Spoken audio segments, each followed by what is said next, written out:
అందరికీ నమస్కారం. సుప్రజ తెలుగు వీడియోస్ వీక్షకులందరికీ వరలక్ష్మి రథ శుభాకాంక్షలు. ఈరోజు మనం అమ్మవారి నైవేద్యమైన ఆవ పెట్టిన పులిహోర ఎలా తయారు చేసుకోవాలో చూద్దాం. ముందుగా ఒక ప్యాన్ పెట్టుకొని అందులో 1/2 కప్పు దాకా ఆయిల్ని వేస్తున్నాను. ఆయిల్ హీట్ అయ్యాక ఇందులో ఒక గుప్పెడు పల్లీలని వేస్తున్నాను. పల్లీలు వేశాక ఇందులో 2 టేబుల్ స్పూన్ల దాకా తిరువాత గింజల్ని వేస్తున్నాను. తిరువాత గింజలు కూడా వేశాక వీటినన్నిటినీ ఒక 4-5 నిమిషాల పాటు బాగా వేయించుకోవాలి. ఆ తర్వాత ఇందులో ఒక 2-3 రెమ్మల కరివేపాకుని వేస్తున్నాను. కరివేపాకుని కూడా బాగా వేయించుకోవాలి. ఆ తర్వాత ఇందులో 5-6 పచ్చిమిర్చి చీలికల్ని వేస్తున్నాను. పచ్చిమిర్చిని కూడా ఒక 3-4 నిమిషాల పాటు బాగా వేయించుకోవాలి. ఆ తర్వాత ఇందులో 1 టీ స్పూన్ దాకా ఇంగువ, 1 టీ స్పూన్ దాకా పసుపుని వేస్తున్నాను.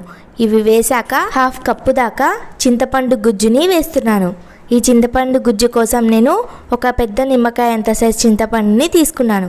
ఆ తర్వాత 1/2 టేబుల్ స్పూన్ దాకా బెల్లాన్ని, 1 టేబుల్ స్పూన్ దాకా సాల్ట్ని వేస్తున్నాను. ఆ తర్వాత ఇందులో 2 టీ స్పూన్ల నువ్వుల్ని 10 నిమిషాల పాటు నీళ్ళలో నానబెట్టుకోవాలి. ఆ తర్వాత 4 ఎండుమిర్చిని కూడా కలిపి మెత్తగా మిక్సీ పట్టుకోవాలి.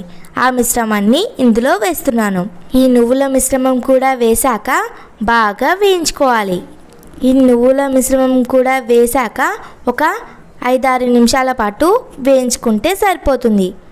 ఆ తర్వాత ఈ పులిహోర కోసం నేను 1 కేజీ బియ్యాన్ని ముందుగానే ఉడికించి పెట్టుకున్నాను.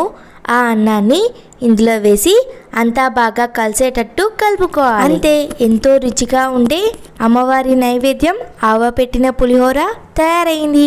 మా ఈ వీడియోలు కనుక మీకు నచ్చితే లైక్ చేయండి, షేర్ చేయండి. ఇలాంటి మరిన్ని వీడియోల కొరకు మా ఛానల్ని సబ్స్క్రైబ్ చేయండి. Thanks for watching.